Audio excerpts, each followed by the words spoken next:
महोदय, राष्ट्रपति ने अपने भाषण में राजभाषा आयोग की रिपोर्ट के संबंध में कहा है कि हम सदस्यों की राय लेकर भाषा संबंधी कोई नीति घोषित करेंगे।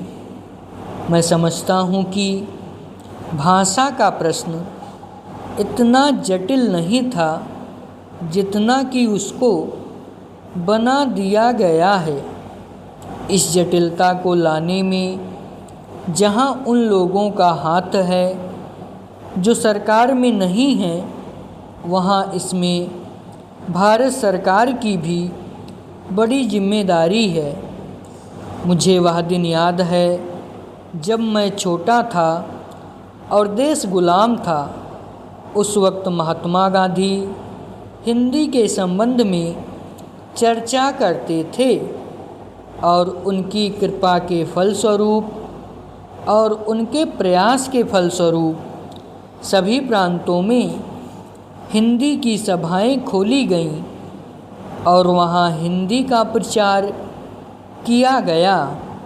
उस समय हम अंग्रेज़ों के गुलाम थे और अंग्रेज़ों ने ही हमारी राजभाषा अंग्रेजी घोषित कर रखी थी।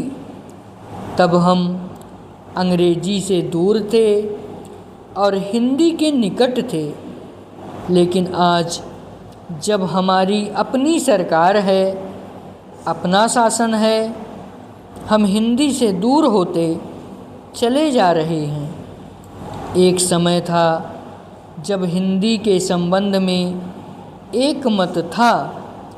जब देश स्वतंत्र हुआ उस समय हिंदी के संबंध में घोषणा हो जानी चाहिए थी, लेकिन उस समय सरकार चुप हो गई।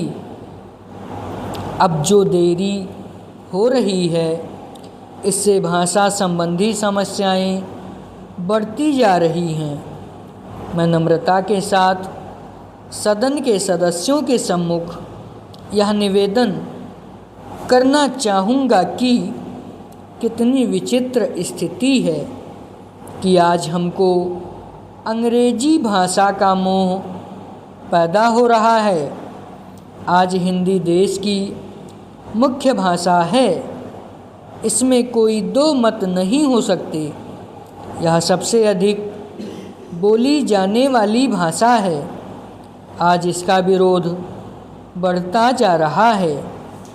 कुछ ऐसी बातें हो रही हैं जिससे मालूम होता है कि हिंदी का विरोध प्रादेशिक भाषाओं से है, लेकिन ऐसा नहीं है। सच पूछा जाए तो बात यह है कि अंग्रेजी भाषा के स्थान पर हिंदी को लागू करने का प्रश्न है।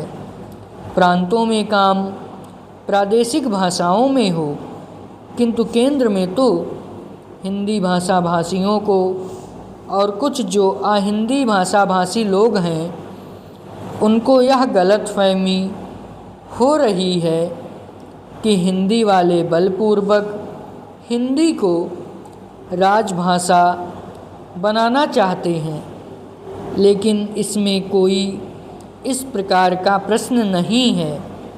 यह तो केवल आपस में समझने का प्रश्न है। किसी स्वतंत्र देश में ऐसा नहीं है।